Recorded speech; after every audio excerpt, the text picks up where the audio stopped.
What's up, Raptors fans? It's Adam Francis, Raptors HQ, here with Sasha again. For the Raptors HQ, word on the street, we are talking about the week ahead, as we've been doing the last couple weeks. This upcoming week, another interesting schedule, because we've got a couple games that look like winnable ones, a couple ones that maybe look like certain losses. What do you think?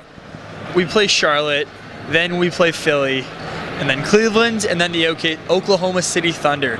I'm thinking 2-2. I don't know about you. What do you think? Yeah, I think so. I think 2-2, especially because I think the past couple of weeks we've nailed it. We've said 3-1, and indeed they've been sort of trending at that pace, and they've been winning games maybe that they weren't expected to win or keeping them close. So I'd say 2-2 would be pretty good on this one too.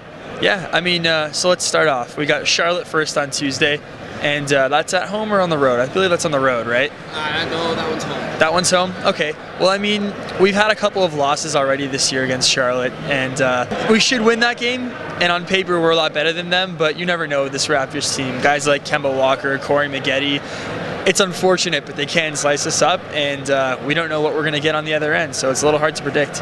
Yeah, I agree. I think you nailed it. I think both losses have been because of the guard play for Charlotte. They've really, just like you said, carved us up in the interior, and penetrated, opened things up for some of the other players. And I think one player who's really been big is Bismack Biyombo in those games defensively, and it looks like he could be a pretty good prospect for them.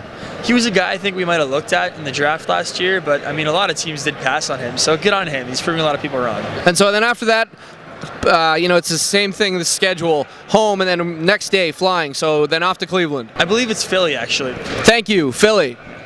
I mean, Philly's one of the more surprising teams in the NBA this year. I think Doug Collins is going to get some serious consideration for Coach of the Year. Philly's one of those teams where they don't have that sort of go-to guy offensively. I mean, if they did have a star player, it would be Andre Iguodala. But they have a lot of really good players, above average to really good players. Guys like even certain role players like Thaddeus Young or Lou Williams or Drew Holiday, who we're also big fans of.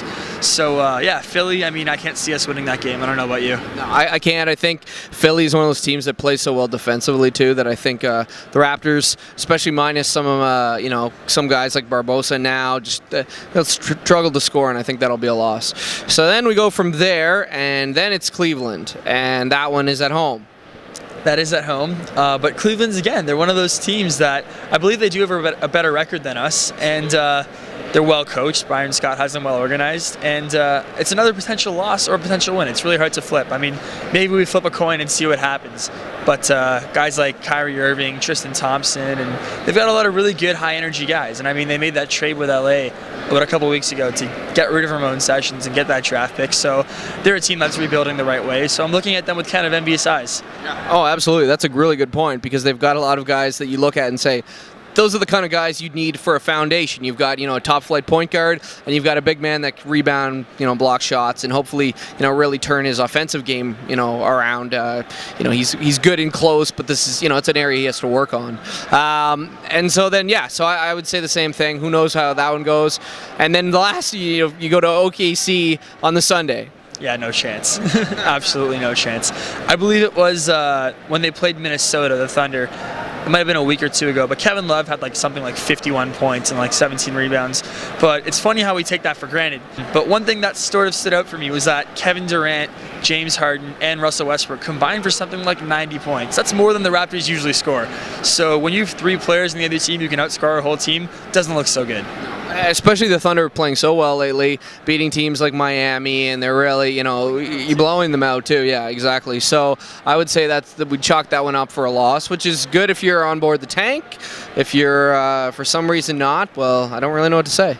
Yeah, exactly. And I mean, add the Thunder to the list of teams that we look at with very envious eyes on how to do a proper rebuild. Yeah, so we're thinking 2-2. But we want to know what you guys think so far. Do you think the Raptors will go 2-2? Do you think we'll maybe have a winning record? We maybe pull off a surprising win in OKC. We did, play very well in Chicago the other night. So, again, you don't know what you're going to get. So, yeah, let us know what you think.